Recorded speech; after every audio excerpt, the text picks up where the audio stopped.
India TV का जो exit poll है उसमें सीधे सीधे साफ पता चल रहा है कि यहां पर एडवांटेज बीजेपी है। अगर वोट परसेंटेज के लिहाज से देखें तो बीजेपी ने 2% वोट जो है ममता बनर्जी की तुलना में उन्हें 40% मिल रहा है, 42% के करीब बीजेपी को मिल रहा है। तो अब सीट में कितना कन्वर्ट हो रहा है, नॉर्थ बंगाल में भी गेन किया है और साथ ही साथ हम बात करें बीरभूम वर्धमान रीजन में तो वहां पर भी गेन किया है। लेकिन अब असली फिगर आ रही है साउथ बंगाल की, जिसका डेटा कंपाइल हो चुका है, जहां आज चुनाव हुआ है जिन सीटों पे मुख्यतः, तो वहां पर 183 सीटों में से आपको बता दें टीएमसी के खाते में 88 से 98 सीटें जाती दिख रही हैं और बीजेपी के खाते में 80 से 90 सीटें जाती हुई दिख रही हैं। और आपको यह भी बता दूं कि पिछली बार यहां पर इस रीजन में बीजेपी के खाते में सिर्फ 29 सीटें थी और टीएमसी के खाते में 155।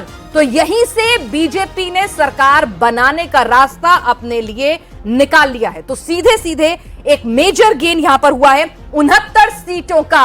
बंगाल में पहली बार बन सकती है एग्जिट पोल के मुताबिक बीजेपी की सरकार। बंगाल में बीजेपी को 146 से 161 सीटें मेटराइज के एग्जिट पोल के मुताबिक मिल सकती हैं, टीएमसी को 125 से 140। तो 69 सीटों का गेन सिर्फ और सिर्फ साउथ बंगाल रीजन से हो रहा है, जिसमें मुर्शिदाबाद, नादिया, नॉर्थ 24 परगना, साउथ 24 परगना, कोलकाता, हुगली, हावड़ा, पूर्वी मेदिनीपुर, पश्चिमी मेदिनीपुर, झारग्राम के इलाके आते हैं और जिसमें से कई रीजन ऐसे हैं जहां पर बीजेपी शून्य पर थी। तो यहां पर निश्चित तौर पर अगर आप 69 सीटें गेन कर रहे हैं तो शून्य से तो आगे बढ़े ही होंगे। तो वो रीजन वाइज भी बताएंगे सौरभ। ये एग्जिट पोल के नतीजे जो हैं ये भारतीय जनता पार्टी की पहली बार बंगाल में सरकार बनने की ओर इशारा कर रहे हैं। 146 से 161 मिल सकती हैं सीटें भारतीय जनता पार्टी को। 148 सीटों की जरूरत है और उस मेजॉरिटी मार्क से शुरू कर सकती है बीजेपी अपना आंकड़ा। ऐसा सर्वे बता रहा है मेट्राइज का सर्वे, इस मेजॉरिटी मार्क के ऊपर तो रहेगी ही, 160 के ऊपर भी भारतीय जनता पार्टी जा सकती है। और तृणमूल कांग्रेस जिसकी फिलहाल 215 सीटें हैं वो 125 से 140 सीटों पर जाकर के रुक सकती है। ये जो ज्यादा बातें हम सुन रहे थे, जो लोग ये कह रहे थे कि ममता बनर्जी को नीचे ला पाना इस कितना मुमकिन होगा, वो ये रिवर्स फिगर बताते हैं ज्यादा लोग कि बीजेपी ऊपर जाएगी तो जाते जाते कितना 130 125 30 तक रुक जाएगी, उसके ऊपर नहीं जा पाएगी। ये उल्टा अभी फिलहाल जो है सर्वे दिखा रहा है, लेकिन सर्वे में ही सही ये है तो एक ऐतिहासिक बात जो बीजेपी की सरकार बनाने की ओर इशारा है। देखिए बिल्कुल, अगर ये इस आंकड़े को अगर हम लोग देखें, जिस तरह का ये वोट परसेंटेज हम लोगों ने देखा कि 40.7 तृणमूल कांग्रेस और 42.5 भारतीय जनता पार्टी, इन दोनों का मिला करके लगभग 83% पोल हो रहा है। हम लोग लगातार पहले दिन से ये कह रहे थे कि ये बहुत हाईली पोलराइज्ड इलेक्शन है, बाइपोलर इलेक्शन है। फिर तो ये बाइपोलर इलेक्शन नहीं रहा। बाइपोलर तो पिछली बार था जब दोनों पार्टियों को मिलाकर के 88% वोट बटे थे दोनों पार्टियों के बीच, तो 48 और 38 में तो 86%। इस बार बाइपोलर नहीं हुआ। एक तो ये फीचर है इस आंकड़े का कि 17% से ज्यादा 18% के करीब वोट ये माना जा रहा है कि अन्य के खाते में जा रहा है, जो पिछली बार सिर्फ 14% था। तो एक तो बाइपोलर नहीं हुआ। अगर तीसरे प्लेयर या चौथे प्लेयर, जिसमें इस बार कांग्रेस भी लड़ी है 284 सीटों पर, लेफ्ट भी लड़ा है, तो इनके ज्यादा कैंडिडेट हैं, इन्होंने वोट अगर काटे हैं तो एक वो फैक्टर हम लोगों को कंसीडर करना होगा। और अभी आज जिस इलाके में पोल हुआ है, इस इलाके में इन 142 सीटों में 54 सीटें ऐसी हैं जिन सीटों पर पिछली बार का लेफ्ट और कांग्रेस का वोट मिलाकर के विनिंग मार्जिन से ज्यादा है। हाँ, बिल्कुल। तो वैसी सीटों पर ये इलाका लेफ्ट का बड़ा मजबूत गढ़ रहा है, क्योंकि अर्बन एरिया है, सेमी अर्बन एरिया है, इंडस्ट्रियल एरिया है और लेफ्ट ने ट्रेड यूनियंस वगैरह के जरिए यहाँ बड़ी पॉलिटिक्स पहले से की हुई थी। अगर लेफ्ट को इस इलाके में गेन हो रहा है और फर्स्ट फेज में जो नॉर्थ बंगाल का इलाका है उधर कांग्रेस ने कुछ गेन किया है, तो ये दोनों अलग अलग पार्टियों का नुकसान होगा अगर ये वोट कटते हैं। जैसा अभी भी बात कर रहे थे हम लोग और मनोज जी ही कह रहे थे कि मुसलमान हिंदू का वोट लेफ्ट को मिलता रहा है, एक समय में हमेशा मिलता रहा है। अगर उसका कुछ वोट लेफ्ट ले गया इस इलाके में, जो आज पोलिंग हुई 142 में, मुसलमान का वोट अगर कांग्रेस को मिला है फर्स्ट फेज में, तो दोनों का नुकसान हुआ।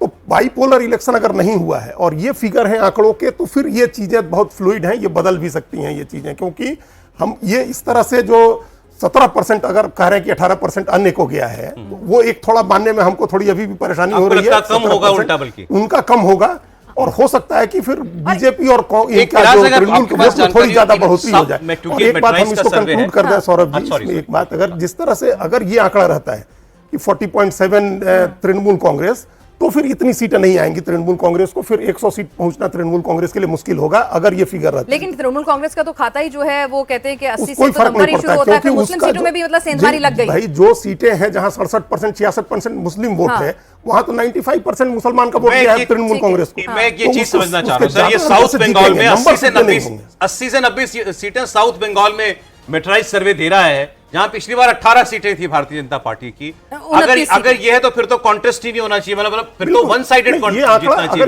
मैं आपको एक बार बता देती हूँ इसमें हिस्से कौन कौन से बता देती हूँ। साउथ बंगाल में यहाँ पर जो मेट्राइज ने अपना सर्वे लिया है उसमें उन्होंने रखा है मुर्शिदाबाद। नहीं है, नहीं, मेट्राइज ने सर्वे में लिया, सर्वे में उन्होंने जो नंबर दिए उन्होंने बताया भी कि ये है नहीं, ये है नहीं, हम भी मान रहे हैं, लेकिन जो परंपरागत तरीके से, लेकिन जो उन्होंने 183 सीट्स जो है उन्होंने इस रीजन में कौन कौन से सब रीजन रखे हैं वो मैं आपको बता देती हूँ। मत बोलिए तो हाँ, तो फिर हाँ, उन्होंने नाम यही दिया है तो फिर अब हम वही पढ़ रहे हैं, लेकिन ठीक है।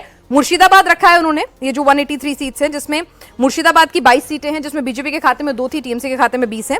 फिर नादिया रखा है, मथुआ बहुल इलाका, जिसमें बीजेपी के खाते में 9 थी और टीएमसी के खाते में 8 है। फिर नॉर्थ 24 परगना रखा है जिसमें टीएमसी को 28 सीटें मिली हुई थी, बीजेपी को 5, 35 सीटें हैं उस पूरे रीजन की। साउथ 24 परगना रखा है जिसमें टीएमसी को 30 और बीजेपी को एक भी सीट नहीं थी, अन्य के खाते में एक सीट जरूर यहाँ पर गई हुई थी, है ना। और उसके बाद उन्होंने रखा है कोलकाता रीजन जो है जिसमें 11 सीटें हैं और 0 यहाँ पर गया हुआ है। हावड़ा रीजन रखा है जिसमें 16 सीटें, 16 की 16 टीएमसी के पास हैं। हुगली रीजन है जिसमें टीएमसी के पास 14 है, बीजेपी के पास 4 है, हुगली की 18 सीटें हैं। पूर्वी मेदिनीपुर की बात करें तो 16 सीटें हैं जिसमें टीएमसी के पास 9 हैं अभी और बीजेपी के पास 7 हैं। और पश्चिमी मेदिनीपुर की बात करें तो वहां पर 15 सीटें हैं टोटल, टीएमसी के पास 13 हैं और बीजेपी के पास 2 हैं। और झारग्राम की 4 सीटें हैं जिसमें से बीजेपी के पास झारग्राम, मुर्शिदाबाद और पूर्वी वर्धमान नहीं है। ठीक है, पूर्वी मेदिनीपुर नहीं है, झारग्राम नहीं है, कोलकाता नहीं है और तो मतलब 11 कोलकाता भी नहीं है, साउथ बंगाल कह रहे हैं तो अच्छा वैसे, अच्छा उस तरह से मिला रहे हैं, ठीक है, ठीक है, बाकी इसमें मुर्शिदाबाद अलग हो जाएगा। हाँ, तो इन्होंने उसको भी इंक्लूड कर लिया इसके अंदर, तो इसीलिए हम 183 जो बता रहे हैं वो उसके आधार पे। जिलों के हिसाब से अगर समझें तो इन जिलों में मुर्शिदाबाद और साउथ 24 परगना, ठीक है, इन दो में बीजेपी बहुत दूर रहेगी, बहुत दूर रहेगी, टीएमसी की जबरदस्त बढ़त इसमें लगेगी। इसके अलावा बाकी कोई जिला आपको ऐसा नजर नहीं आएगा जहां पर बीजेपी अच्छा ना कर रही हो। यानी कोलकाता का भद्रलोक भी क्रैक हो गया है, इंक्लूडिंग मैं कह रहा हूँ ना कि चाहे कोलकाता की बात कर ले, हावड़ा की बात कर ले, हुगली की बात कर ले, नदिया की बात कर ले, इन सारे जिलों में आपको नजर आएगा कि बीजेपी अच्छा कर रही है। साउथ 24 परगना में बहुत खराब करेगी, वो जो 31-33 सीटें हैं लगभग, तो उसमें बीजेपी का प्रदर्शन 1, 2, 3 इस टाइप से ही रहेगा, वो उसको क्रैक नहीं कर पाए बीजेपी। बाकी जिलों में अच्छा परफॉर्मेंस रहेगा, पिछली बार की तुलना करें तो उसमें काफी बढ़ोतरी नजर आएगी। तो कहा जा रहा था मां गंगा का आशीर्वाद, आलोक जी, कोलकाता, हुबली, हावड़ा, पीएम का नौका विहार और मां गंगा का आशीर्वाद बरसेगा, तो लग रहा है हमारे इस एग्जिट पोल में तो मेट्राइज के आशीर्वाद मिल ही गया, कोर्ट क्रैक हो ही गया। लगातार मेरा ऐसा मानना है, प्रधानमंत्री नरेंद्र मोदी ने 5 साल लगातार बंगाल में जब जब मौका मिला है, और असम भी मैं कहूँगा, उनमें जितना ज्यादा ध्यान दिया, दूसरे राज्यों में भी जाते ही रहे हैं, ये उसका फायदा इस बार जो आप अपने नतीजे दिखा रहे हैं इसमें, बल्कि मैं तो ये कहूँगा कांग्रेस वाला जो वोट आप कह रहे हैं कि ना अब उतना करेगा, बल्कि मैं तो समझता हूँ कि इसमें भी सर्वे में भी वो भी कम होने वाला है, कांग्रेस को भी या कम्युनिस्टों को नहीं मिलने वाला है ज्यादा। लेकिन कुछ जगह तो अच्छा चुनाव लड़ा उन्होंने, कैंडिडेट्स भी अच्छे चुनाव लड़ना अलग बात है ना, लेकिन जीत किसकी हो वही तो सिकंदर है ना। 3 ही तो % वोट है, नहीं 2 सीट कांग्रेस जीत सकती है और एक फुरफुरा शरीफ, इन 3 सीटों के अलावा शायद ही कोई और सीट पे आपको कुछ अंतर नजर आए। ये क्या 2 सीट एक जो बात कह रहे थे कि आदर्श का वोट इस सर्वे में पिछली बार से बढ़ता हुआ दिख रहा है, आपको लगता है कम ही होगा? वो कम होगा, जो ज्यादा फायदा बीजेपी को मिल रहा है, और अदर्स वाला वगैरह भी इस बार नहीं, चूंकि सीधा मुकाबला हुआ है। और मुस्लिम वोट आप देखिए, चाहे ओबीसी हो चाहे दूसरे किसी को मिले, लेकिन उन्होंने दूसरा हुमायूं खड़ा कर दिया था।